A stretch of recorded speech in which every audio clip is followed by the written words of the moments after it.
စာတော်ကနေပြီးတော့ကောင်းလုံးလို့မလာတဲ့စာလေးတစ်ပုဒ်ကိုဖတ်ပြမယ်နော်ခေါင်းစဉ်ကမင်းရှိပေးုံနဲ့ကိုဘွားကပြည့်စုံနေပါပြီတကယ်တော့အချစ်ဆိုတာနေတိုင်းတစ်ဖြစ်နေတဲ့ခံစားချက်မျိုးပါနေဝင်ချင်းတွေကိုတူကြည့်ချင်လို့မနဲ့နိုးထားတိုင်းနဲ့မင်းမျက်နှာလေးကိုအရင်မြင်ချင်းမိတယ်လောကကြီးကတစ်ခါလိရန်ပင်မမှုကောင်းမိမယ်မင်းရဲ့စကားတန်လေးတစ်ခွန်းကြားလိုက်ရုံနဲ့ငါရဲ့တင်းတော်လုံးကအသေးပဲရှိသွားတတ်ပြန်ရောပြီးပြည့်စုံတဲ့လူတစ်ယောက်ဖြစ်ဖို့ထက်မင်းတို့အမြဲတမ်းရှိနေမဲ့လူတစ်ယောက်ဖြစ်ချင်ပါတယ်ငါဘဝရဲ့အကောင်းဆုံးဆုံးဖြတ်ချက်ကမင်းကိုချစ်ခဲ့တာပါပဲအသေးပဲလေးကရိုးရိုးလေးနဲ့အသေးပဲအရန်ရှိရနော်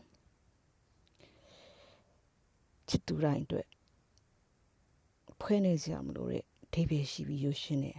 စာလေးမို့ထပ်တူခံစားမိမယ်လို့မျှော်လင့်ပါတယ်မဖတ်ပြရလဲတော့ကြာပြီလေဒီကြားထဲမှာလည်းအလုပ်တွေကစာဖတ်ဖို့အချိန်မပေးနိုင်စာတွေကလည်းစိတ်နဲ့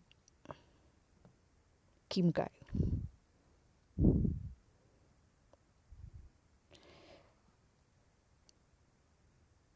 ဒီစာလေးကိုဖတ်ပြီးတော့